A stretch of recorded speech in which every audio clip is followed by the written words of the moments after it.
bienvenue dans ce nouveau format. On l'a créé avec Doc et donc moi, Marcos. On est des militants Gilets jaunes, comme vous savez, de Belgique. Et ça fait 4 ans qu'on est dans les chemins, qu'on a les ronds-points, dans les conférences, dans les réunions. Et on voulait vraiment partager tout notre vécu. Et on trouvait que, enfin, la plus belle chose, ce qui rythme vraiment toutes nos actions, c'est les rencontres qu'on fait à chaque fois. Et on voulait vraiment partager ça avec vous. Et aussi prendre le temps de prendre un peu de recul, parce qu'il y a beaucoup d'émissions qui sont beaucoup d'émissions de live, où il y a de l'action et tout ça. Mais en fait, on ne prend jamais le temps d'un peu réfléchir entre nous. On prend moins le temps de discuter, sauf justement quand on fait ces rencontres, donc c'est l'occasion, voilà. Je voulais commencer la série par un thème qui me tient particulièrement à cœur. Vous savez que je suis né en Amérique latine. En Amérique latine, il y a beaucoup de choses qui se passent. Il y a beaucoup de mouvements avec différentes motivations qui se réunissent et qui arrivent à changer les choses. Il y a eu des révolutions avant. Il y a des révolutions ou des prises de pouvoir démocratiques ou moins démocratiques qui se passent maintenant avec des alliances populaires ou moins populaires, voilà, mais qui font quand même avancer les choses, qui cassent un peu les codes, qui cassent un peu la relation très compliquée qu'ont les pays latino-américains avec l'impérialisme, notamment occidental et surtout américain, états-unien. Elle va témoigner de ce qu'elle a vu au Nicaragua, en fait. Nicaragua, c'est un petit pays d'Amérique centrale qui a connu une histoire très très intéressante depuis longtemps, en fait, parce que il y a eu la révolution, mais il y a eu des autres choses avant, en fait, Sandino et tout ça. Hermelinda, est-ce que tu peux te présenter? Oui, donc voilà, moi je milite dans une association latino-américaine, enfin de réfugiés latino-américains belges qui est assez ancienne. Et notre travail, on va dire au quotidien, consiste à défendre les pays de l'ALBA en Amérique latine, donc le Nicaragua, dont on va parler aujourd'hui, le Venezuela, Cuba, la Bolivie, donc les pays progressistes globalement en Amérique latine et qui sont rejoints de plus en plus par de nouveaux pays à mesure que les élections arrivent au courant de l'année 2022, puisque la Colombie et j'espère le Brésil va passer à gauche prochainement. Et donc voilà, cette association s'occupe de ça. En quoi être de gauche est plus vertueux en Amérique latine? Ah, c'est une question. En quoi être de gauche est plus vertueux en Amérique latine? Mais en Amérique latine, on a affaire à des pays qui peuvent être extrêmement pauvres, qui ont d'abord subi le colonialisme espagnol et puis qui ensuite ont connu l'ingérence des États-Unis avec l'application de ce qu'on appelle la doctrine Monroe au XIXe siècle et qui considérait que l'Amérique latine était la chasse gardée des États-Unis. Et donc ces différentes vagues de colonialisme et d'ingérence de la part des États-Unis et puis de pays européens, dont en particulier l'Espagne, ont énormément appauvri un continent qui est très riche en fait. Si tu regardes les quantités de terre, le sous-sol, etc., et puis on ne parle même pas de la culture, de l'histoire des pays. Et donc être de gauche, ça veut dire déjà être anti-impérialiste pour moi en Amérique latine, c'est-à-dire refuser la mainmise des États-Unis sur la politique interne des pays et développer le pays pour son propre peuple. Et la droite, elle ne fait pas ça? Alors, il y a une partie de la droite qui le fait, il faut quand même reconnaître ça. Je pense qu'en Amérique latine, on peut distinguer 2 types de droite. D'abord, une droite qu'on pourrait appeler, je ne sais pas si progressiste est le bon terme, mais en tout cas, il existe des droites en Amérique latine qui sont capables de développer l'industrie, les forces productives du pays, et qui considèrent qu'on va développer l'industrie pour l'exportation, mais en exploitant sa propre force de travail locale, etc. Et puis il y a une autre forme de droite aux États-Unis, en Amérique latine, qu'on appelle la droite comprador, et qui, elle, vend le pays complètement aux intérêts essentiellement ouais, c'est le modèle néocolonial où tu as le riche qui a plein de terres, qui avec un peu de production, il n'a pas besoin de surproduire, il est déjà très riche. il domine les paysans et tout ce qui l'intéresse, c'est pouvoir acheter les produits occidentaux. Donc pour ça, il faut rester très ouvert, avoir une économie très ouverte, n'est-ce pas? Très libérale. Très libérale, et puis surtout ne pas du tout être intéressé par... si on prend typiquement le lithium en Bolivie, tu as deux possibilités. Soit tu permets à des entreprises canadiennes ou états-uniennes d'aller exploiter ton propre lithium ou ton or, enfin les différentes ressources que tu as, et tout part dans d'autres pays qui vont eux-mêmes, à partir de ce qu'ils ont exploité dans tes terres, le transformer, faire des batteries, etc. Soit tu décides que sur place, c'est toi, tes propres entreprises qui vont exploiter le lithium, qui vont le transformer, et toi tu vends des batteries, et tu vends pas les matières premières. Et c'est quand même tout autre chose. Oui, la Bolivie c'est un super exemple parce que en 20 ans, donc la gauche a pris le pouvoir, là pour le coup c'est la gauche, c'est même pas la droite progressiste comme tu dis. Ils ont pris le pouvoir il y a 20 ans, et maintenant ils font une voiture électrique, carrément, avec des batteries au lithium. Oui. D'ailleurs, ça n'a pas beaucoup plu aux États-Unis, et ils ont pris un coup d'État dans la tronche en 2019. On voulait parler de Nicaragua aujourd'hui. Est-ce que tu peux faire une mise en contexte historique et peut-être géographique aussi un petit peu parce que... Oui, le Nicaragua, donc c'est comme tu disais un pays d'Amérique centrale, c'est le plus grand des pays d'Amérique centrale, c'est pas si petit, on a l'impression que c'est un petit pays, mais ça fait quand même 4 fois la taille de la Belgique, alors ok, c'est la Belgique, mais quand même. Et il a cette particularité, donc c'est un petit pays qui se situe entre le Costa Rica au sud et le Honduras au nord, et qui a cette particularité d'avoir un énorme lac en plein milieu du pays. Et ce qui fait que dès le 19e siècle, en fait, le Nicaragua a fait l'objet d'intérêts très très importants de la part des États-Unis, parce que ce lac, en fait, on a pensé faire ce qu'on appelle le canal de Panama au Nicaragua au départ. Et les États-Unis, pour eux, c'est très important de pouvoir avoir une connexion entre les deux océans, Atlantique et Pacifique. Et donc les États-Unis ont depuis très longtemps un intérêt dans le Nicaragua pour cette possibilité géographique en particulier.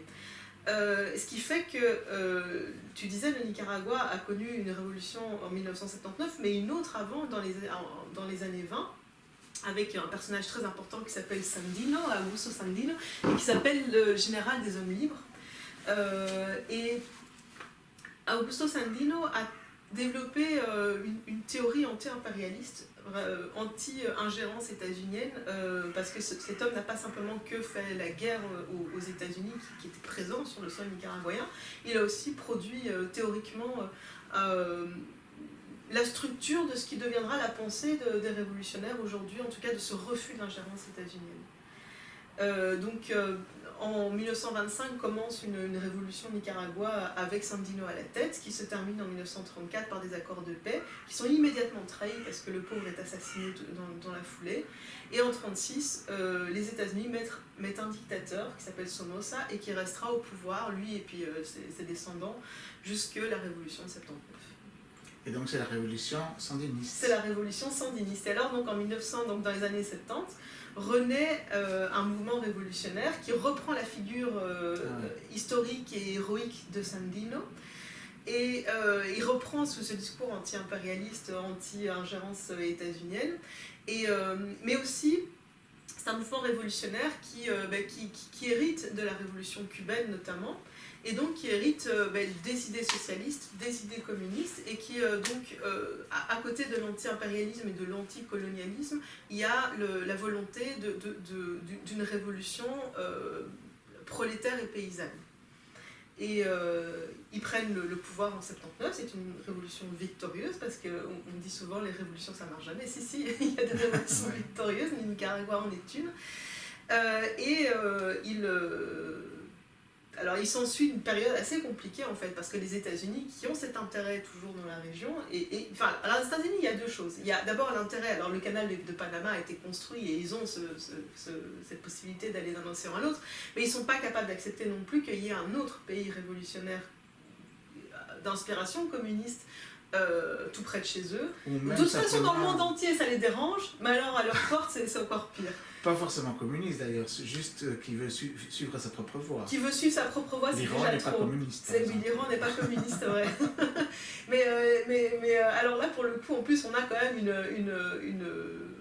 une inspiration socialiste, communiste. Une opposition idéologique en plus. Voilà, et ça, en plus de Cuba, c'est pas possible. C'est pas possible pour les États-Unis. Et donc, ils mènent une guerre contre le Nicaragua qui est extrêmement violente. Pour la petite histoire, pour financer cette guerre, les États-Unis vont vendre des armes à l'Iran, et l'Iran de Khomeini, hein, donc c'est ce qu'on appelle le scandale Iran-Contra. Ça, voilà, on trouve toutes les informations. C'est l'Iran Gate. Et la deuxième manière qu'ils ont de financer, c'est Reagan. C'est Reagan, le grand pacifiste. Oui, le grand pacifiste, c'est le grand démocrate, c'est le grand... Et le deuxième mode de financement, c'est aussi de vendre de la cocaïne des États-Unis directement par avionnette de la CIA. Ils envoient ça à Miami et ils se financent sur la cocaïne colombienne. La même filière des Contras là. Voilà, qui est financée donc, par la vente d'armes en Iran et par la vente de cocaïne aux États-Unis directement achetée à Pablo Escobar. Et pourquoi est-ce qu'ils ont besoin de ces financements occultes? Tout simplement parce que le Congrès avait refusé le financement. Au début, le Congrès avait accepté, les États-Unis avaient accepté le financement des Contras. Mais ensuite, quand ils ont vu la quantité de morts et les pratiques absolument dégueulasses de ces contre-révolutionnaires, ultra-violentes, etc., le Congrès a dit non, on ne finance pas ça. Et du coup, ils l'ont financé en sous-main. Sous Reagan, donc, qui était tout à fait complice de cette guerre civile. Oui, justement, enfin, je voulais te demander, oui, tu n'as pas fini peut-être. Ouais, je voulais juste terminer en disant que donc, cette guerre, elle a eu lieu jusque... Donc en fait, les sandinistes organisent des élections 5 ans après la prise du pouvoir, donc en 84, ils les gagnent, en 85, ils sont donc un gouvernement élu. Et les élections d'après, en 1990, en fait, ils perdent le pouvoir parce que cette guerre fait rage. Et il y a une espèce de chantage à la population nicaraguayenne. Vous continuez à voter et à soutenir les sandinistes et la guerre ne s'arrête pas, ou alors vous votez pour la droite et on vous fout la paix. Et donc les sandinistes perdent les élections avec 47% des voix, hein, c'est quand même énorme, mais ils perdent les élections. Et ils reviennent au pouvoir en 2006. Et depuis lors, ils n'ont pas quitté.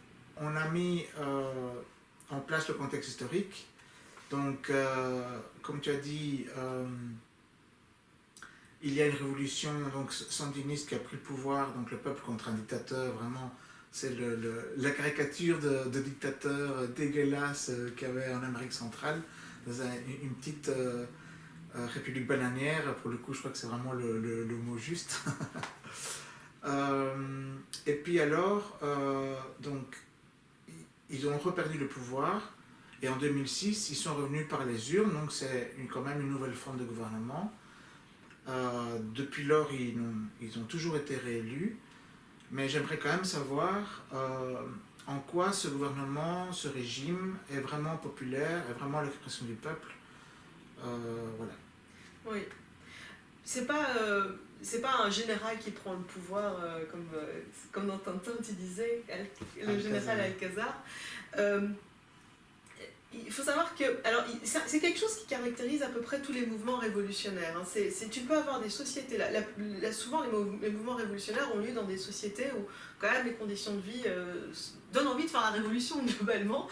Et donc tu as des gens qui peuvent être extrêmement analphabètes, qui passent une grosse partie de leur temps à travailler pour pouvoir se nourrir, vraiment une misère sociale, etc.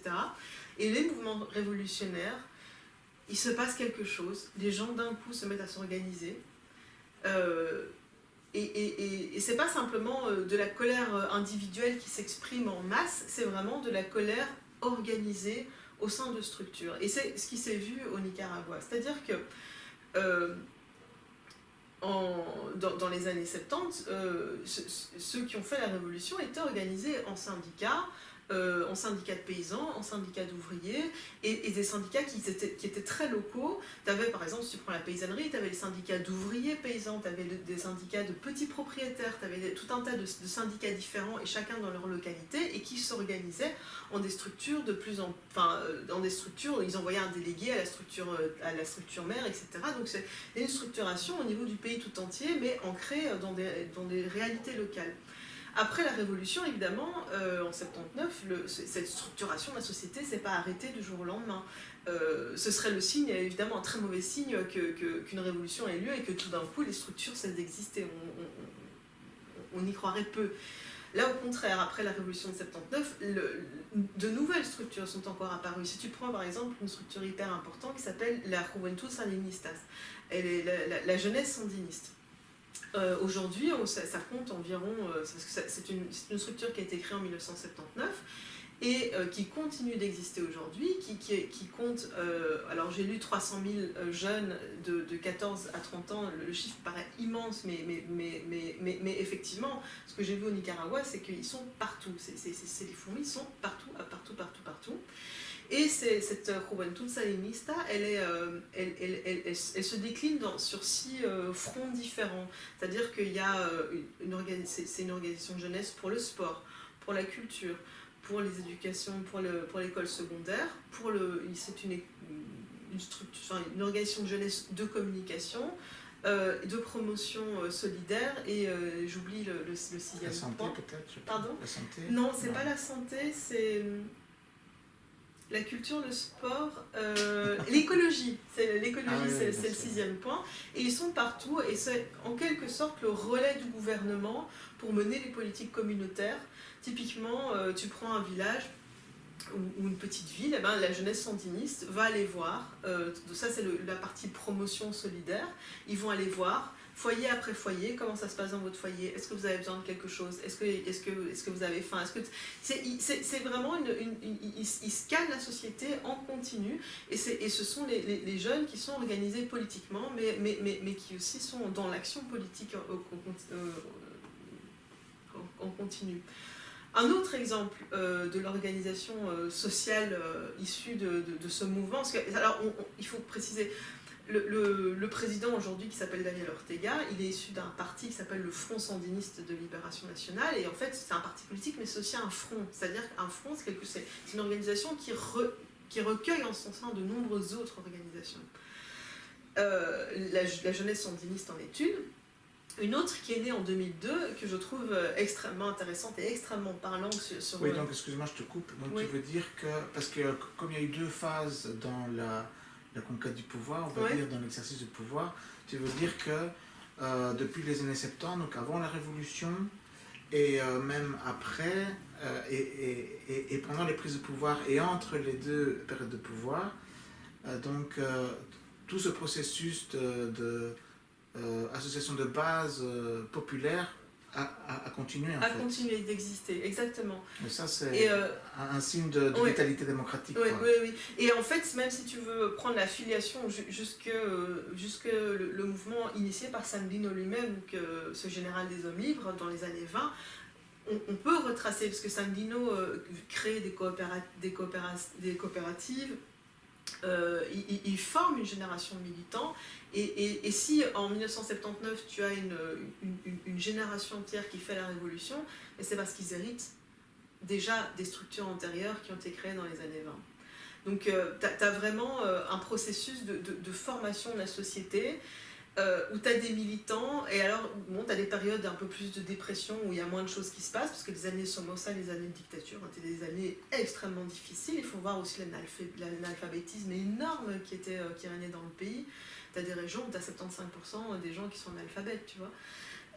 Mais quand même, voilà. Et alors le mouvement où vraiment ça se met à rentrer en ébullition, là ça se structure dans tous les sens et ça s'organise dans tous les sens. Et après, quand en 90, les sandinistes perdent le pouvoir, perdent des élections, et ils remettent le pouvoir sans aucun problème à la droite, ils sont pour le coup extrêmement démocratiques, bien cette organisation sociale perdure. Et en 2002, se crée, dans les pires périodes du néolibéralisme nicaraguayen, parce qu'il fallait voir les conditions dans lesquelles aussi vivaient dans les années 90-2000, avant que les sandinistes reviennent au pouvoir. Et en 2002 s'organise un syndicat dont je trouve le nom génial, c'est l'Association de los Trabajadores de los Semáforos. Donc en français, l'Association des travailleurs des feux rouges. Alors ça, il n'y a pas plus précaire comme travailleur que le travailleur des feux rouges. C'est celui qui vend des sneakers, qui vend des petites choses, des mangues, des fruits ou n'importe quoi au feu rouge, ou qui nettoie votre pare-brise contre éventuellement une pièce si vous êtes bien luné ce jour-là, quoi.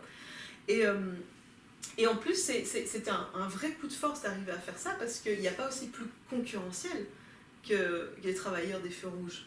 Ils sont tous en concurrence les uns avec les autres. Et ils comprennent la nécessité de s'organiser. Et une structure sandiniste qui est la Confédération nationale du travail décide d'appuyer l'association des travailleurs des feux rouges et de dire on a continué parce que là vous êtes vraiment sur la bonne voie.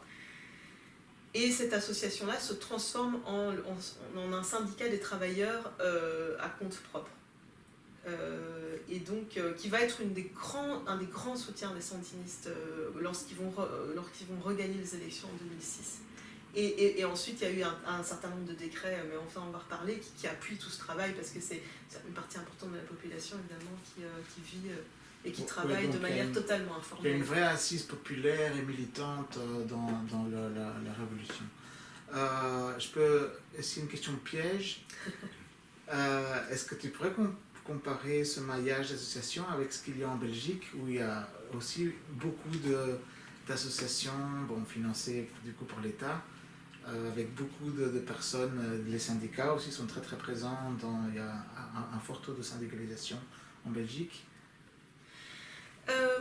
C'est assez compliqué parce que les situations sont très différentes. En Belgique, la particularité du syndicalisme en Belgique, c'est que les syndicats sont intégrés à l'appareil d'État, au sens où ils gèrent les caisses de chômage, ce qui explique d'ailleurs le taux de syndicalisation important en Belgique. Si tu compares à la France où les syndicats ne sont pas intégrés de la même manière à l'appareil d'État, mais le taux de syndicalisation est beaucoup moins important.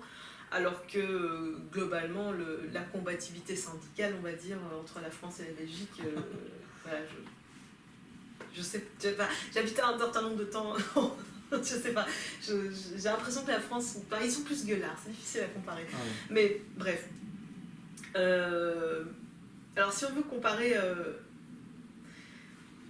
Parce qu'il n'y a pas que des syndicats, en Belgique il y a plein d'associations. Il y a plein d'associations. Les associations d'alphabétisation, ouais. Je veux dire là, et qui sont la plupart du temps financées par l'État, que ce soit par le décret d'éducation permanente ou par différents décrets. Bon, ce qui s'est passé au Nicaragua dans les périodes pré-révolutionnaires et puis après la Révolution, ça a été une organisation par nécessité. Ici, j'ai quand même l'impression souvent que c'est une organisation pour choper un subside. C'est une manière, en fait, c'est une manière de créer du travail en Belgique, hein, un petit peu quand même. Il faut bien reconnaître que... Et de planquer les gens qui pourraient être gênants. Éventuellement. Mais c'est vrai que tu peux créer de l'emploi juste avec des subsides aux associations. Alors qu'au Nicaragua, alors, je pense qu'en Belgique, vu ce qu'on va affronter dans les prochains moments, je pense qu'on va être dans ce type de période où on va se voir... Aujourd'hui, il y a peu d'organisation de la société, il y a peu de politisation. Je pense que les choses s'accélèrent très vite quand ça s'accélère. Et on risque de perdre des emplois peut-être. Éventuellement. Mais même sans perte d'emploi, je veux dire, la question des salaires, elle devient centrale, parce que l'inflation, c'est quoi ? C'est une perte... Enfin, on appelle ça la perte de pouvoir d'achat, mais en réalité, c'est une perte de salaire. Oui, bien sûr. Donc, les conditions de vie, là, en Belgique, vont se dégrader, je pense, fortement, et j'espère qu'on va s'organiser. J'espère qu'on va s'organiser, et c'est important aussi de discuter de pays comme le Nicaragua, mais d'autres expériences dans d'autres pays qui permettent de comprendre qu'il y a des solutions et qu'il ne faut pas désespérer, parce que il y a dans les peuples, quand il y a des... il suffit de quelques graines qui germent dans certains endroits et l'organisation prend. Oui, comme tu dis, la nécessité fera cœur. Après, il ne faut pas non plus en conclure que toute situation désespérée mène à la révolution, parce que ça, c'est pas le cas. Ah, bien sûr. Mais donc, je voulais savoir, parce que les gens ils aiment bien les étiquettes, hein, malheureusement, comment est-ce que tu qualifierais le régime nicaraguayen ? Est-ce que c'est un régime communiste ? Est-ce que c'est une démocratie libérale, socialiste ? Est-ce que c'est un pays souverainiste ? Une économie mixte, simplement pragmatique ? Alors, je dirais que la première chose qui caractérise le Nicaragua, c'est qu'ils sont anti-impérialistes. Ça, c'est évident. il y a une exigence qu'on reconnaisse la souveraineté du Nicaragua et le pays agit pour que sa souveraineté soit respectée, en particulier par les États-Unis. Ça, c'est une des premières choses qui le caractérise et tout le monde sera d'accord avec ça, je pense. Une deuxième manière de le caractériser, c'est... alors, ça a été une révolution socialiste ou communiste, enfin en tout cas qui s'en est beaucoup inspirée, ne fût-ce que par le contexte de la présence de Cuba à côté, et de la formation d'un certain nombre de cadres de la révolution à Cuba. Cuba a beaucoup œuvré pour les mouvements révolutionnaires et progressistes en Amérique latine, donc il y a cette filiation qui est évidente. Mais le Front sandiniste de libération nationale, d'où vient Daniel Ortega, qui est l'actuel président du Nicaragua, a été traversé par différentes tendances. Ce n'est pas quelque chose de totalement monolithique. Une tendance beaucoup plus radicale, révolutionnaire, et puis une tendance beaucoup plus pragmatique, beaucoup plus pragmatiste, on pourrait dire, qui est celle de Daniel Ortega. Il est accusé d'être ultra radical, etc., mais en fait, il fait partie des pragmatistes. Et il prône, lui, une alliance, en fait, du mouvement révolutionnaire avec les forces progressives du pays. C'est-à-dire que, alors en 79, en gros, ce qu'il veut, lui, c'est une alliance entre le mouvement révolutionnaire et tous les opposants à Somoza, qui est le dictateur à la solde des États-Unis à l'époque. Bon, petit à petit, cette alliance aussi large ne va pas fonctionner parce qu'il y a beaucoup de gens qui poussent beaucoup plus à gauche et beaucoup plus de radicalité, et le gouvernement va suivre et va s'adapter à ça. Mais il n'en demeure pas moins que le Front sandiniste de libération nationale hérite d'un pays qui est complètement dévasté. On parlait tout à l'heure des deux droites qui existent en Amérique latine, la droite qui vend le pays aux intérêts étrangers, et puis la droite qui veut développer l'industrie nationale parce que c'est aussi ce que fait la droite quand même. Et donc Ortega comprend qu'avec ces gens-là, il y a moyen de faire alliance. Il ne fait pas que des alliances avec la droite, il fait aussi des alliances avec l'Église. Alors bon, aujourd'hui c'est remis en cause, etc. Mais il fait des alliances avec tout un tas de secteurs qui ne sont pas les secteurs ultra radicaux, révolutionnaires, communistes, etc. Donc c'est un pragmatiste en ce sens, mais avec une idée quand même en tête qui est de comment est-ce qu'on va développer le Nicaragua, comment est-ce qu'on va développer le pays, parce que ça ne sert à rien d'avoir une politique de redistribution de richesses, une politique de création de la sécurité sociale, de création de microcrédits, d'encouragement au développement de la société, si tu n'as rien à partager. Pour partager des richesses, il faut produire des richesses. Comme disait Lénine, on ne socialise pas la pénurie. Et pour créer des richesses, il n'y a rien de mieux que... Enfin, je veux dire, parce que la droite sait produire, sait faire de l'industrie quand c'est la droite. Voilà, donc il s'appuie sur ce secteur-là.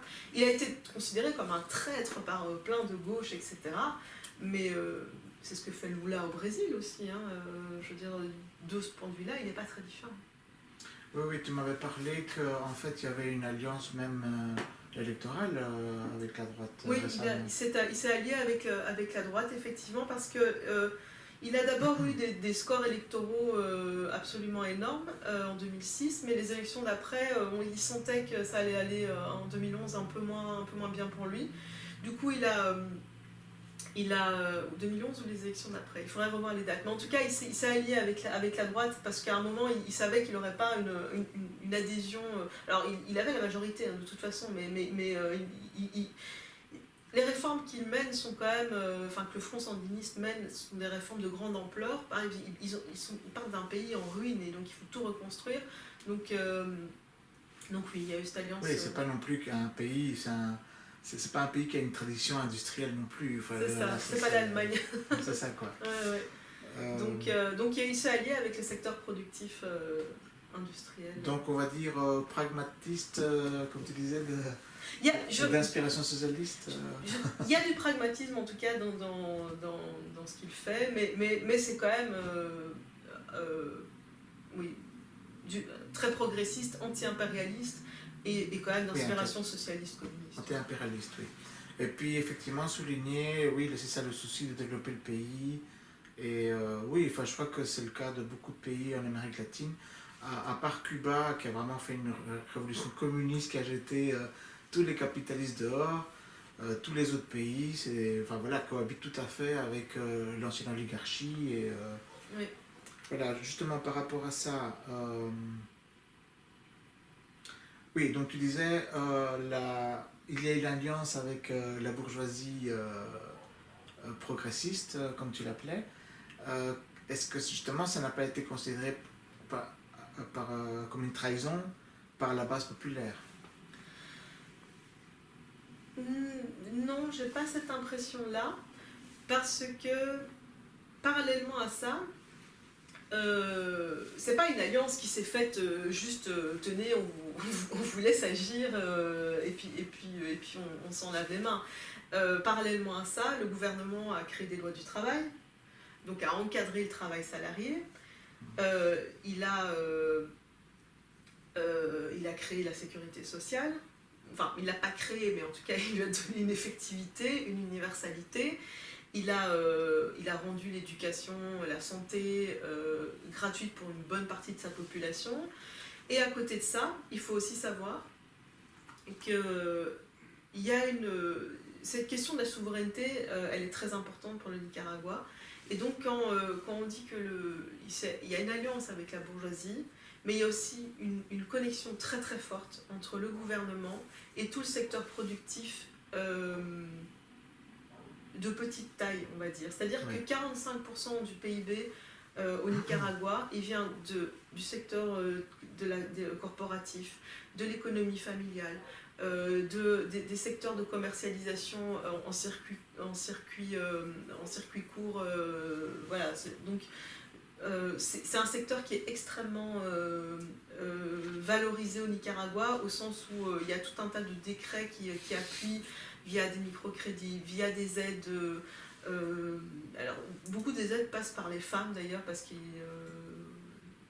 ce sont souvent les chefs en fait d'entreprise, c'est par là que ça passe, parce qu'il y a une vraie politique typiquement progressiste de permettre une émancipation des femmes. Donc quand il y a des aides pour le développement de la micro-entreprise, il y a même à ce niveau-là des dimensions progressistes. Donc oui, c'est pas mal vécu par le peuple parce que ça vient entourer de tout ça. Oui, et puis justement, la base électorale de la bourgeoisie souverainiste en général, c'est justement cette petite bourgeoisie, donc les petites entreprises, les petits indépendants, les travailleurs des feux rouges. Oui, alors là on parle des tout petits indépendants. Oui, des tout petits, oui. Et ben, typiquement, hein, les travailleurs des feux rouges, eux, ils sont effectivement une base très importante des sandinistes aujourd'hui au Nicaragua, parce qu'il y a eu un décret en 2009, donc après que les sandinistes sont revenus au pouvoir, qui interdisait de les déloger et qui leur donnait accès à la sécurité sociale, qui créait tout un tas de lois encadrant leur travail, et notamment aussi, tout simplement, dans la rue, il y a des structures dans lesquelles ceux qui sont sur les trottoirs peuvent se mettre. Ils ont vraiment facilité leur travail et rendu leur travail, je veux dire, ne fût-ce qu'avoir un toit quand tu tapes les saisons des pluies, c'est pas mal. Hein. Oui, donc c'est un gouvernement qui améliore le sort des gens, même si c'est pas forcément des salariés du colcos. Non, c'est très différent. Et ça repose, mais parce que c'est aussi une caractéristique du peuple nicaraguayen, c'est un peuple qui est très débrouillard et qui va monter des initiatives, des choses dans tous les sens. Pour le coup, c'est aussi une des grandes différences avec la Belgique, je pense, où on a, nous, des décennies de sécurité sociale derrière nous et on a perdu un peu ce sens de l'initiative, alors qu'au Nicaragua, ça fonce, ça crée dans tous les sens et le gouvernement est là, allez-y, on vous soutient. Oui, par rapport à la souveraineté, je crois que le plus important, c'est quand même la souveraineté alimentaire. Je crois que c'est une des priorités de ce gouvernement. Hein. Oui, mais c'est extrêmement prioritaire parce que si on prend le cas par exemple de Cuba, ça a été pour eux un énorme problème, le fait qu'ils soient dépendants des importations, parce que le problème, c'est qu'on parlait de la souveraineté, et de l'ingérence des États-Unis, c'est que si tu ne peux pas garantir ta souveraineté alimentaire, et que les États-Unis te mettent des sanctions, parce que c'est ce qu'ils font dès qu'un gouvernement cesse de leur plaire, ce qui arrive assez vite, mais du coup c'est extrêmement problématique, et c'est le but des sanctions aux États-Unis. Alors ça ne marche jamais, mais c'est le but affiché. Il faudra se rappeler de Margaret Albright qui disait... comment Madeleine, c'était Madeleine, mais je confonds avec Thatcher. Je fais un mix. qui disait les sanctions ont tué 1 million d'enfants irakiens, mais c'est à refaire, je le referai parce qu'on a sauvé la démocratie en Irak. Et le but, c'est vraiment, on met des sanctions pour affamer la population, pour rendre les conditions de vie de la population tellement insupportables qu'on espère qu'il y aura un changement de régime provoqué par la population elle-même. Ça ne s'est jamais vu, mais il continue de punir les peuples qui ont opté pour des voies qui ne plaisent pas à celles des États-Unis. Et donc assurer ta souveraineté, en particulier alimentaire, mais ton indépendance face aux importations, c'est essentiel. Et donc ce qu'a fait le gouvernement du Nicaragua, mais ça a été de travailler une réforme agraire qui permettait de pouvoir ne pas tourner l'agriculture vers les exportations, mais d'abord assurer que le peuple avait ce dont il avait besoin, et une fois que ça est garanti, on exporte. Et ça a tellement bien marché, ils ont fait une réforme agraire, parce qu'en fait, donc au moment où la révolution a lieu, ce dictateur Somoza possède une quantité de terres impressionnante, il est propriétaire du pays en gros. Et à côté de ça, il y a d'autres très grands latifundis, donc propriétaires terriens, qui possèdent comme tu disais, hein, ils sont sur des territoires immenses, ils ne foutent rien, ces terres sont en jachère, et rien n'est produit, et le peuple meurt de faim. Et donc là, la révolution de 79, les gens se sont appropriés les terres, et le gouvernement a acté, ok, tu deviens propriétaire des terres dont tu t'appropries, parce que si tu travailles la terre, elle t'appartient. Et puis petit à petit, le gouvernement a opté pour une forme de propriété qui était déjà été défendue par Sandino, qui est la coopérative, et donc arriver à produire collectivement sur des terres, et pour un peu industrialiser la production et produire de manière plus importante. Et puis l'État possède un nombre important de terres aussi, donc il y a différentes formes de propriété de la terre qui permettent d'œuvrer pour la souveraineté alimentaire. Et maintenant il faut savoir que le Nicaragua exporte beaucoup de viande et beaucoup de production fruits et légumes vers les autres pays d'Amérique centrale. C'est un gros exportateur. C'est-à-dire que leur système agricole est performant. C'est ça. Et en plus, il est géré par la population elle-même. Ce ne sont pas des grosses entreprises étrangères. Voilà, parce que ces coopératives sont autogérées, c'est ça? Oui. Elles sont autogérées avec une participation de l'État qui apporte des microcrédits, qui appuie. Donc tu me demandais si l'État planifiait la production agricole. Je n'ai pas de détails là-dessus. La seule chose que je peux dire, c'est qu'on n'est pas dans une planification à la chinoise avec vraiment une... Voilà, c'est pas ce cadre-là avec une planification extrêmement précise. En revanche, il y a quand même une impulsion politique à produire ce dont la population a besoin. Donc, voilà. Alors, on a déjà beaucoup parlé des États-Unis. Est-ce que tu peux développer un peu comment se matérialise l'ingérence états-unienne au Nicaragua? Oui, alors elle se matérialise de différentes façons. On a déjà parlé des sanctions, c'est-à-dire qu'il y a les États-Unis qui appliquent. Alors pour le cas du Nicaragua, c'est un peu particulier. C'est pas des sanctions sur l'État du Nicaragua comme ils peuvent le faire à Cuba ou au Venezuela, mais c'est des sanctions individuelles à un certain nombre de personnes qui ont leur compte. Enfin voilà, ça devient compliqué pour eux de faire un certain nombre de transactions. Donc ces sanctions existent. Il faut quand même préciser que c'est du droit extraterritorial, donc c'est les États-Unis qui appliquent des lois états-uniennes à des pays qui ne sont pas aux États-Unis par définition, et des gens qui ne vivent pas aux États-Unis mais qui sont sous la coupe de lois états-uniennes. Enfin, c'est extrêmement problématique. Hein, quand même, sinon, les sanctions... pas de sanctions... Voilà, c'est ça. L'actualité mondiale va quand même probablement changer le poids des sanctions parce que maintenant voilà, les sanctions ne vont pas s'appuyer ni sur les yuan, ni sur les roubles, ni sur Donc voilà. Oui, voilà, maintenant que les Américains font des sanctions, ça ouvre la voie pour le commerce avec la Russie, la Chine et tous les autres pays qui sont Voilà, déjà et exclus. d'ailleurs, il faut préciser que le Nicaragua était un des rares pays au monde qui reconnaissait la souveraineté de Taïwan. Ah oui. Et maintenant, depuis quelques mois, le Nicaragua a tourné le dos à cette politique diplomatique et maintenant reconnaît la souveraineté de la Chine. Donc effectivement, les États-Unis, bravo. Alors après, voilà, c'est historique la reconnaissance de Taïwan par le Nicaragua. C'était lié voilà, à une histoire contingente. Mais le fait est que depuis peu, ils ont changé leur fusil d'épaule et maintenant on reconnaissent la Chine une et... Donc ça, c'est une des premières, c'est ce que tu disais, quelles sont les manières qu'ont les États-Unis d'ingérer dans la politique du Nicaragua. Il y a les sanctions, ça c'est une première chose. Oui, d'accord.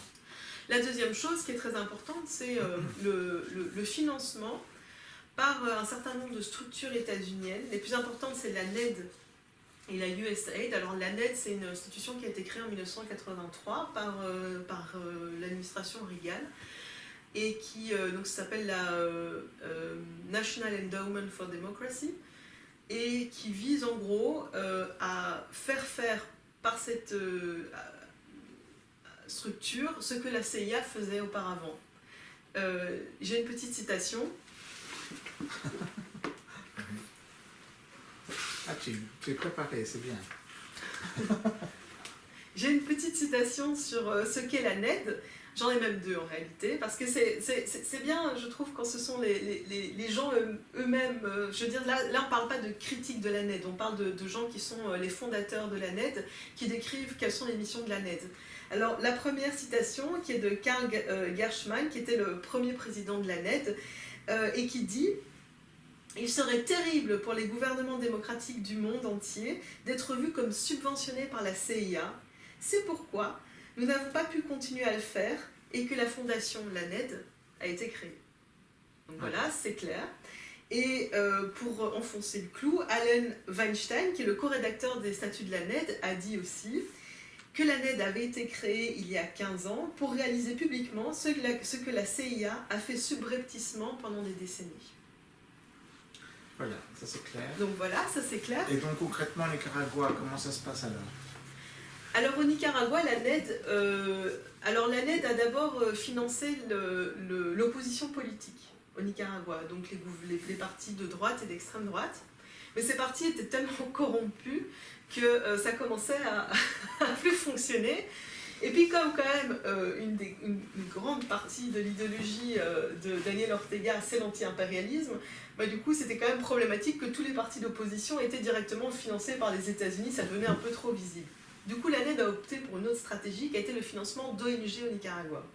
Alors pour donner un petit ordre de grandeur, entre 2010 et 2020, la NED a débloqué 68 millions de dollars pour financer ces ONG, pour un pays qui est quand même assez petit, hein, donc c'est une somme qui est considérable. Et il faut savoir qu'une partie importante de ces sommes est dédiée, donc les ONG financent elles-mêmes, à partir de ces sous-là, la presse d'opposition.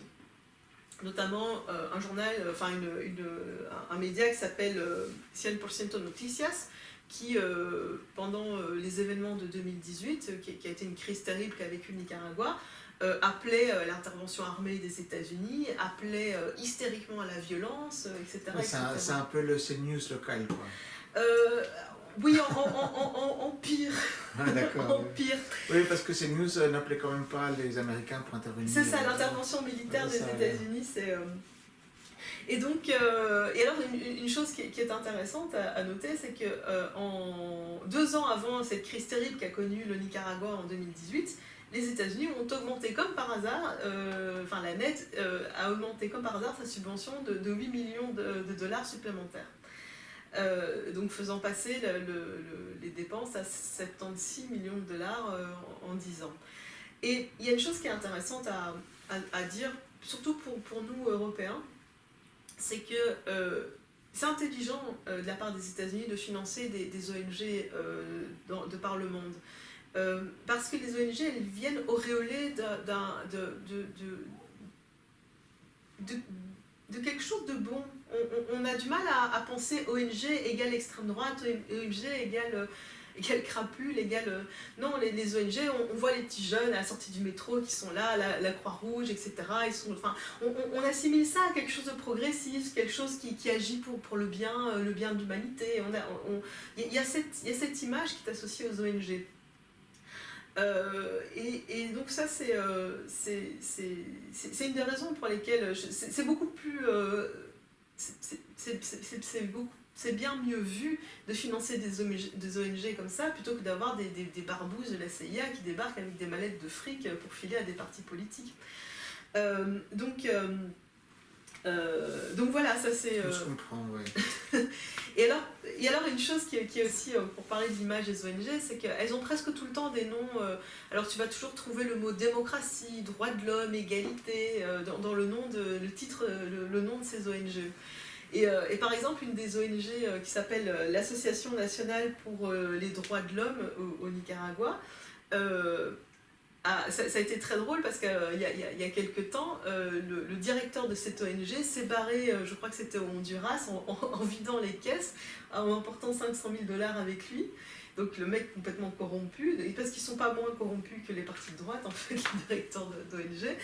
Et du coup, les gens de l'ONG étaient fâchés, et donc on commençait à sortir les dossiers et à les sortir dans la presse. Et donc si vous tapez ANDPH sur Google et puis scandale, voilà, vous allez voir comment les États-Unis ont poussé à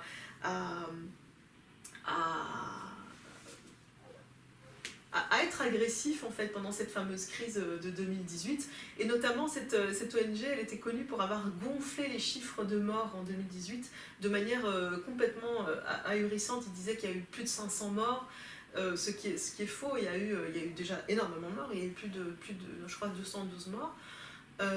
Mais eux, ils ont gonflé les chiffres, et ils le disaient après que leur directeur soit barré, qu'ils les gonflaient volontairement pour que la net leur donne plus d'argent. Au plus ils dénonçaient et inventaient des fake news, au plus ils recevaient de l'argent. Donc c'est un truc auto-alimenté, mais qui fonctionne assez bien.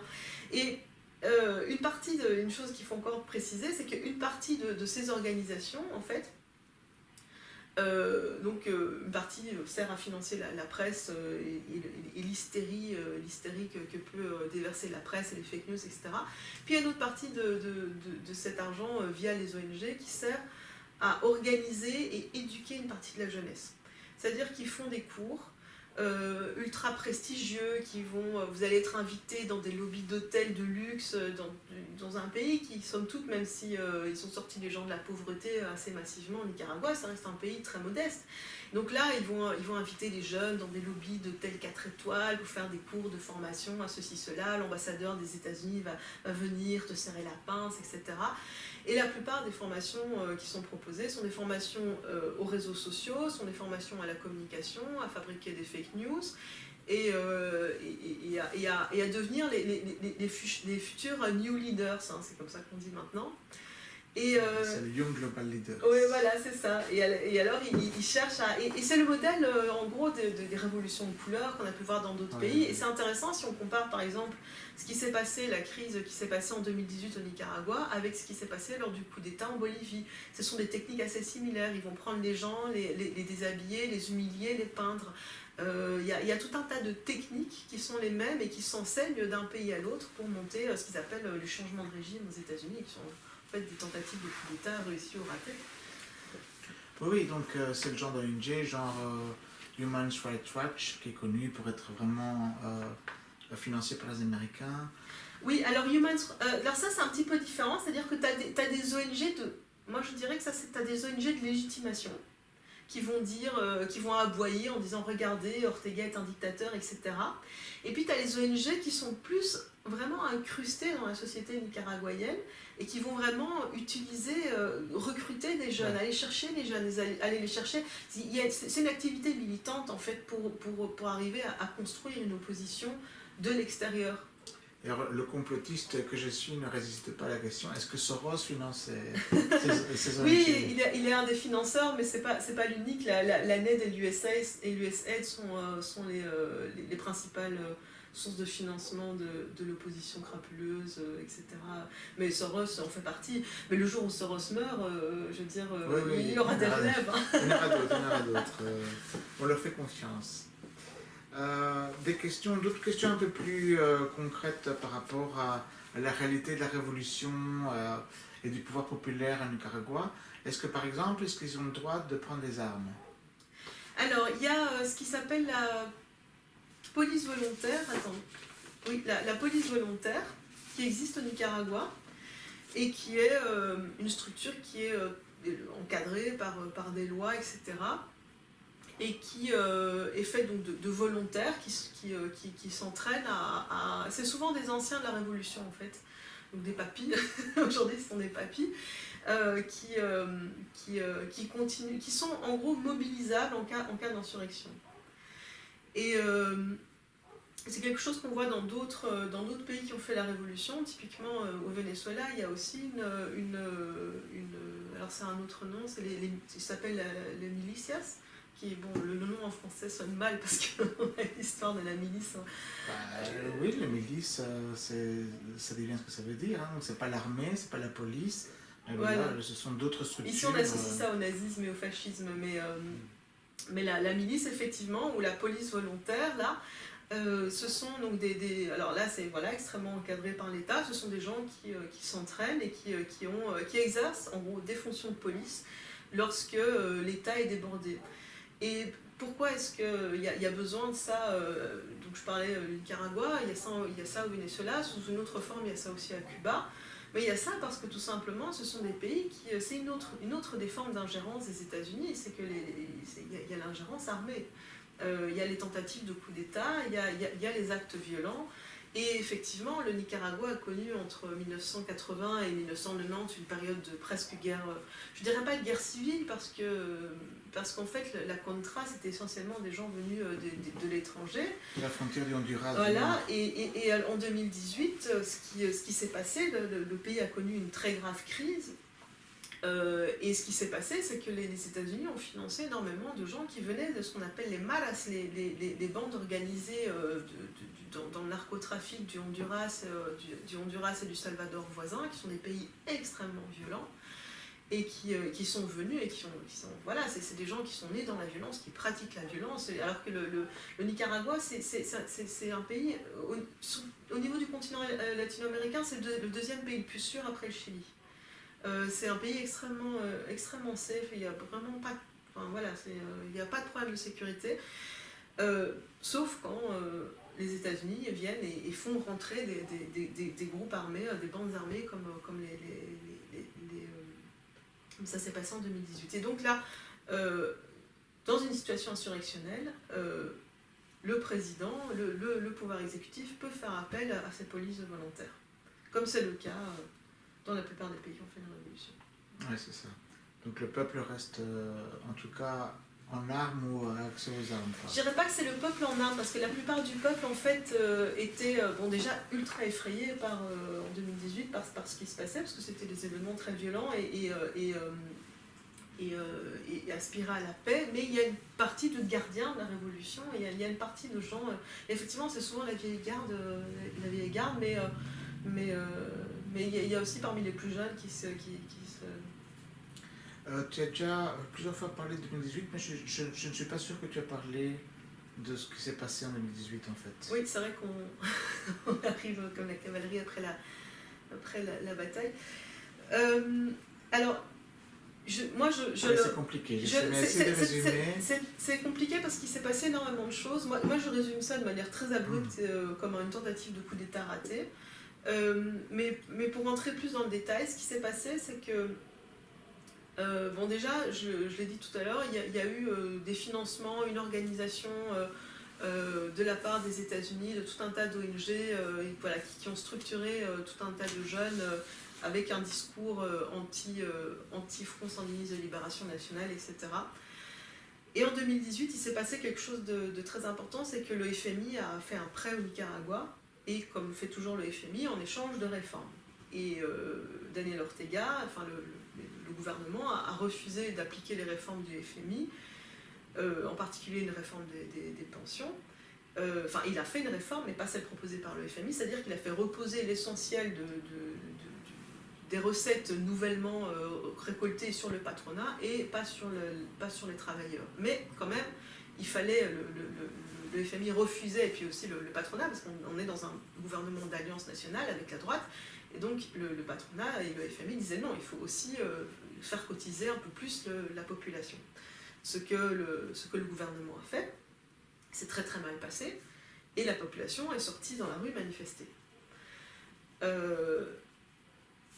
C'est aussi la preuve qu'on parle de dictature, je dirais, c'est des manifestations massives, massives dans la rue, les gens disaient hors de question qu'on paye les prêts du FMI.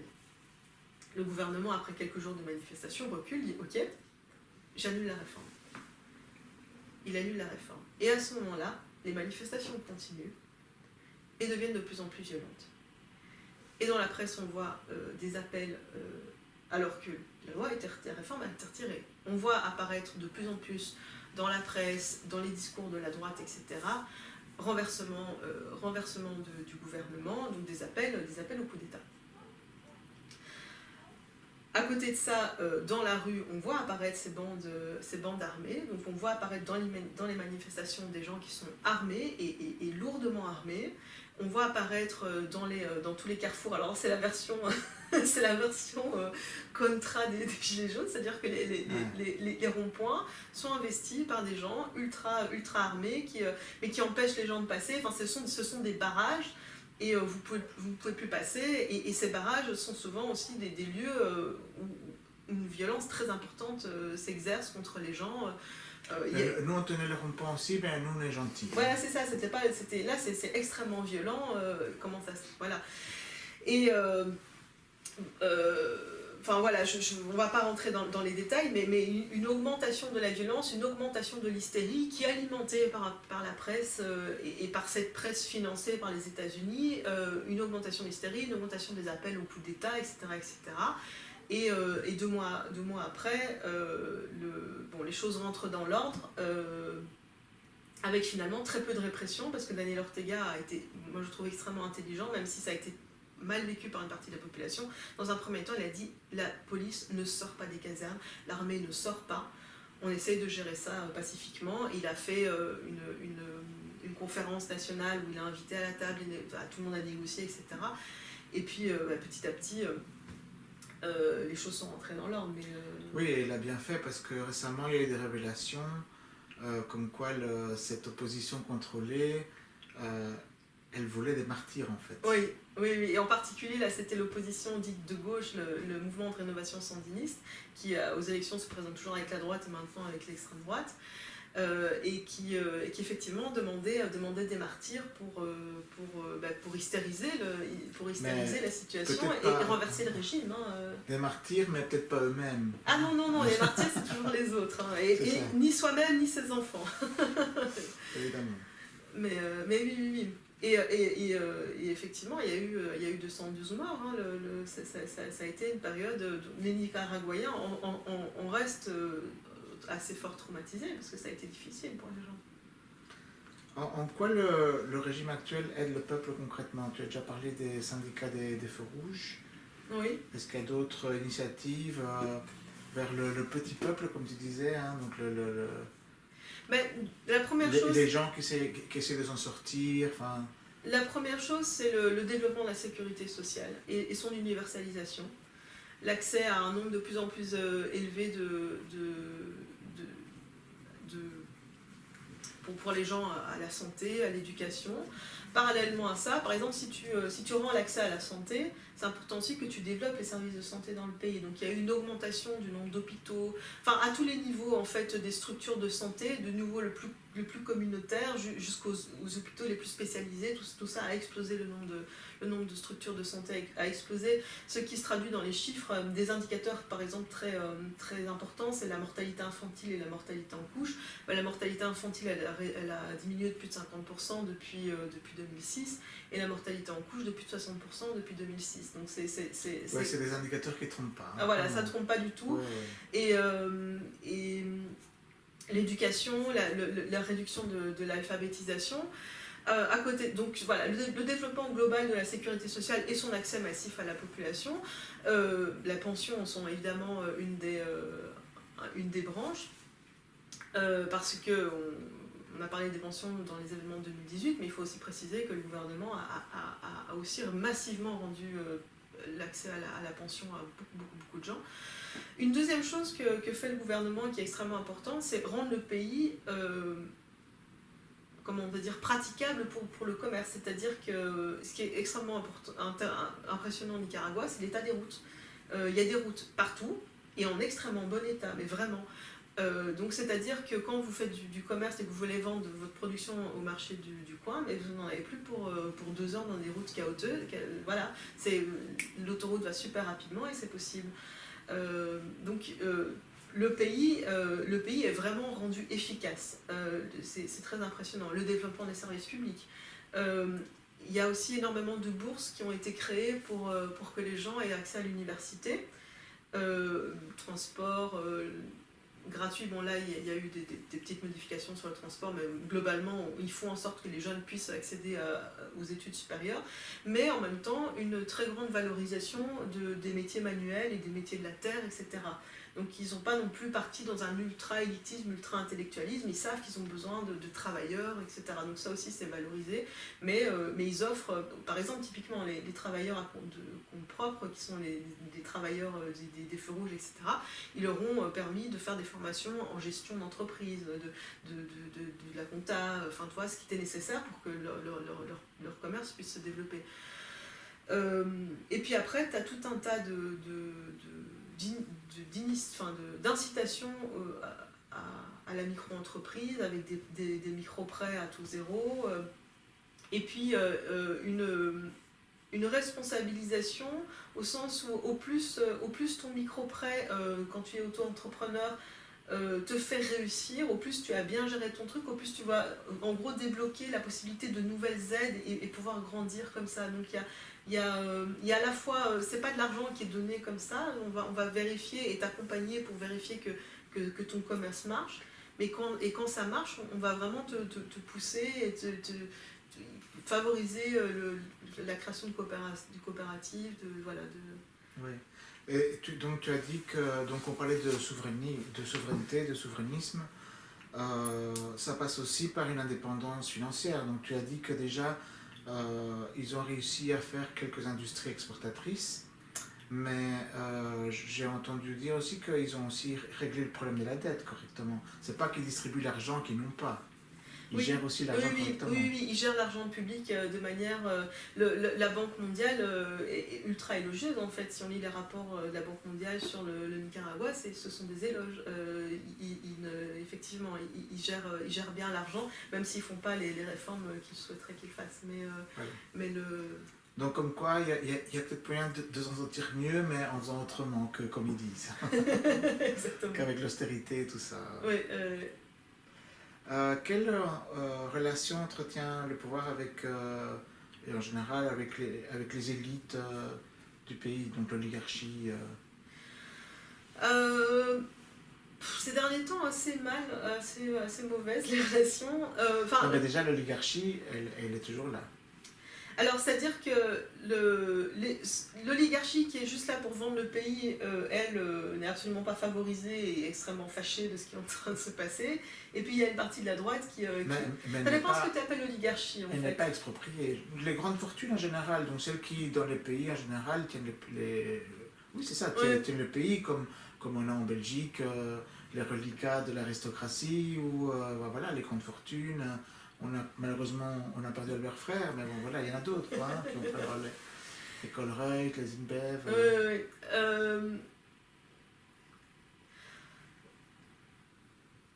Les relations sont... Voilà, avec certaines, les relations sont fructueuses, et puis avec une autre partie, les relations... Alors globalement, je veux dire, la droite, ça reste la droite. Ils aimeraient bien pouvoir faire baisser les salaires, pouvoir payer moins de cotisations sociales. Voilà, ça reste un trait qui les caractérise, que ce soit au Nicaragua ou ailleurs. Donc là-dessus, ils vont toujours être en opposition au gouvernement. Après, on va dire que celles qui participent aux forces productives, il faut quand même reconnaître qu'ils jouissent, typiquement, avoir des routes en bon état, c'est pas rien, hein, ça permet de faire du commerce, d'avoir des travailleurs éduqués, ça permet d'aller un peu plus loin quand même dans ta manière de travailler, donc ils bénéficient de ça, et ça c'est quand même reconnu, mais après, les loges Ortega, faut pas pousser quand même. Et est-ce que, je sais pas si tu peux parler du rapport avec les multinationales. Je sais pas si est-ce qu'on a jeté McDonald's dehors ou comment ça marche à ce niveau-là. Les rapports avec les multinationales, elles sont, c'est-à-dire que tendues, j'imagine. Il y a des lois du travail qui s'appliquent. Le gouvernement protège ses salariés, construit un cadre, voilà, les multinationales évidemment préfèrent toujours. Ça c'est quand même le nerf de la guerre, hein, pour toute, on va dire, moi je parlais en termes marxistes, mais la classe bourgeoise, elle a quand même un objectif principal. Dans la lutte de classe, c'est de faire baisser les salaires pour augmenter les profits. Je suis désolée d'être basique, mais du coup, effectivement, les multinationales rêveraient de ce qui est impossible, c'est-à-dire de travailleurs ultra formés avec des salaires minables. Mais il y a un moment, tu ne peux pas tout avoir. Donc voilà. Alors après, les grandes multinationales qui veulent, comment on dit en français, saquer, qui veulent piller le pays. Voilà, ça c'est plus possible. Ça c'est genre la United Fruit qui voudrait débarquer et esclavagiser la moitié de la population pour faire pousser des bananes et les vendre à l'exportation. Non, du coup ils sont pas amis. Et les relations avec les médias, est-ce qu'il y a des médias indépendants? Est-ce qu'il y a des médias, on va dire, mainstream? La relation avec les médias, c'est un peu l'histoire des relations avec les États-Unis, c'est-à-dire que la NED et la USAID financent massivement, à vraiment un coup de millions de dollars, les grands journaux de l'opposition qui, on l'a vu en 2018, étaient hystériques, appelaient à la violence, appelaient à l'intervention armée des États-Unis, qui continuent d'être hystériques aujourd'hui. Il y a un contrôle des réseaux sociaux, parce qu'on parle toujours de l'ingérence russe dans les réseaux sociaux, mais il faut voir ce que c'est l'ingérence des États-Unis dans les réseaux sociaux. Et pour faire aussi un petit parallèle avec la Belgique, je n'ose même pas imaginer si le soir où nos grands journaux nationaux étaient la propriété, ou en tout cas largement financés par la Russie de Poutine. Hein. Je pense qu'on hurlerait, ce serait intolérable. Au Nicaragua, la presse d'opposition est l'instrument des États-Unis, étant donné que ce sont eux qui les financent. Et donc il y a bien une grande presse d'opposition commerciale, comme on a ici. Oui, mais avec cette nuance-là que le gouvernement a aussi développé ses propres organes de propagande, au sens, on va dire, noble du terme, c'est-à-dire au sens où ils ont un point de vue idéologique qui est assez ferme. Et qui défend les actions du gouvernement, qui défend d'expliquer, voilà, on a construit autant d'hôpitaux, on a construit autant de routes, et qui va expliquer les réformes, et qui fait ce contre-travail, c'est un travail de contre-information. Je parlais des jeunesses sandinistes, il y a une partie un des axes des jeunesses sandinistes, c'est le travail de communication, et ça c'est un média qui s'appelle Juventud Presidente, et qui est une chaîne sur Facebook. Voilà, ils sont présents sur les réseaux sociaux, c'est d'extrêmement bonne qualité leur travail. Et donc, voilà, ils ont accès à la communication, une communication donc, gouvernementale, je veux dire, oui, parce que c'est ça qui est toujours impressionnant, c'est que la presse d'opposition se déclare libre, démocrate, etc., et nie toujours ses financements. Alors que, voilà, moi, il n'y a aucun problème à dire que ce sont des médias de l'État, mais c'est de la qualité, et puis ils font de la contre-information. Donc ces médias existent, et ils sont beaucoup appréciés par la population, et voilà. Est-ce que tu sais s'il y a un vrai accès de la population à ces médias? Est-ce qu'il y a une participation des gens? Une appropriation de ces médias? Typiquement, Juventud Presidente, c'est la jeunesse qui gère, les jeunesses sandinistes qui gèrent ça. Et puis, il faut voir hein, le petit JT de Juventud Presidente, tu vois vraiment que c'est les présentateurs, présentatrices, tu vois que c'est sorti. Il y a un côté... à la fois très professionnel et très artisanal, typiquement, parce que c'est pas... par exemple, ça va être des jeunes qui n'ont pas le corps parfait de la blonde avec ses belles boucles. Non, tu vas voir typiquement la représentation des indigènes. C'est un des grands travaux que fait le gouvernement avec l'égalité homme-femme. Enfin, voilà, c'est un gouvernement qui est assez progressiste, notamment sur la question des indigènes. Et on va le voir très représenté dans les médias de l'État, par exemple. Ouais. Et tu avais parlé des relations avec l'Église à un moment donné. Non, ça, pour l'instant, c'est le bordel avec l'église et je ne comprends rien à ce qui se passe, donc je vais laisser de côté cet aspect-là. Désolée. Parce que là, c'est vraiment chaotique. On laisse de côté. Et une toute dernière pour la route. Est-ce que tu peux nous parler de comment le Nicaragua a géré la crise de Covid? Alors, oui, c'est... donc... Comment a géré? Donc, bon, déjà, la première chose, c'est que le Nicaragua a fait une très large campagne de vaccination dans le pays. Je crois que c'était essentiellement des vaccins cubains. Donc Cuba, cette petite île avec un nombre de sanctions hallucinantes, a réussi à produire quand même un certain nombre de vaccins. Et en plus, c'est un système communiste très centralisé, mais qui a réussi à produire 4 vaccins différents. Ouais. Alors que la France, un pays libéral où on libère les énergies, n'en a produit aucun en fait. Non, non, mais la France s'est désindustrialisée totalement. Hein. En France, on cherche à avoir des politiques de redistribution des richesses, mais de quelle richesse? Là, on revient sur l'intelligence du Nicaragua, c'est que tu peux pas avoir une politique égalitaire si tu n'as pas de choses à partager. Hein. Donc, en France, mais en Belgique aussi, on désindustrialise nos pays et ça va être très problématique parce que on va partager des parts d'action de Bernard Arnault. Je suis en train de... Je t'ai coupé pour... vas-y, continue avec le Nicaragua. Mais voilà, donc le Nicaragua a fait une campagne massive de vaccination de sa population. Et alors, j'ai parlé tout à l'heure du réseau très important, du maillage important qu'il y avait de la population, notamment par la jeunesse sandiniste qui ont ce travail de solidarité communautaire, d'aller voir foyer par foyer si tout se passe bien. Et donc là, pendant la pandémie, il y a eu ce travail d'aller vraiment de foyer en foyer, voir si on arrive à travailler, si on n'était pas trop malade, etc., etc. Et ça a été d'autant plus facile à faire en fait dans le pays que juste avant, le gouvernement venait de finir une campagne de vaccination. Je ne sais plus c'était quoi, la tuberculose, je ne sais plus voilà, bref, ils ont fait une grosse campagne de vaccination juste avant que commence la Covid-19.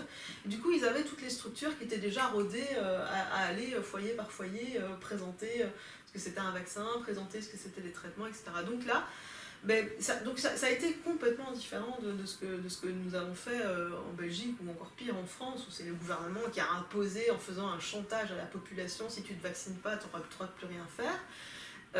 Après, voilà, moi, sur la vaccination, il y a plein nous, on a des positions très différentes. Moi, je suis vaccinée, j'ai mes 3 doses et j'ai pas eu de problème à me faire vacciner. Et puis mais je pense que le vrai problème de la vaccination, c'est comment est-ce que tu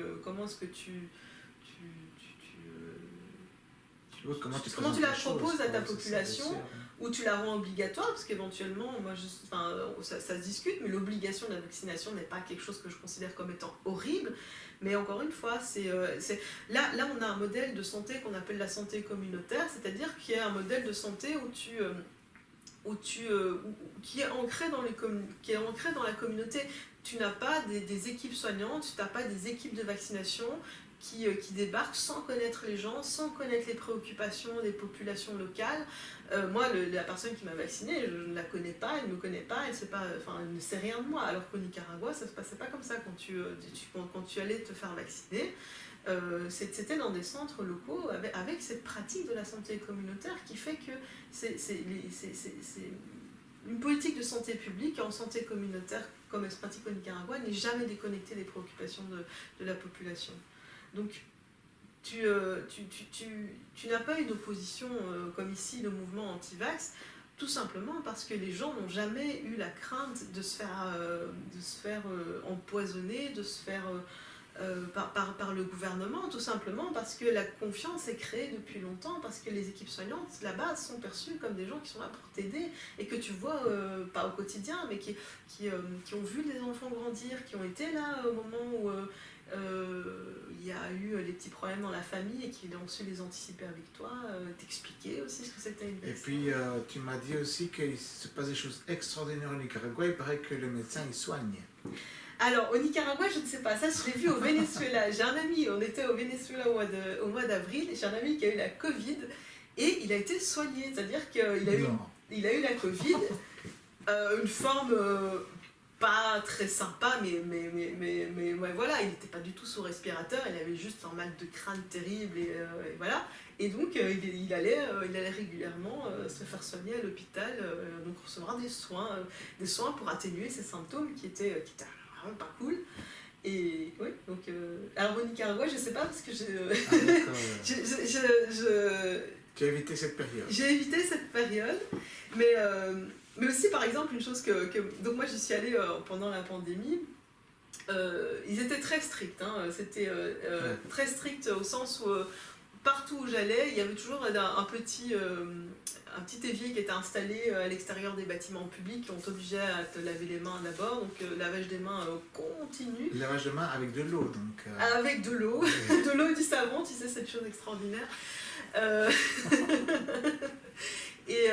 et une politique de port du masque qui était assez stricte, mais encore une fois, Oui, bien sûr. pas imposée d'en haut avec des mesures coercitives, donc c'est très différent. Donc, je voulais savoir aussi quelle est la relation du pouvoir, donc qui est très populaire, envers l'oligarchie. Est-ce qu'il y a encore des médias d'opposition?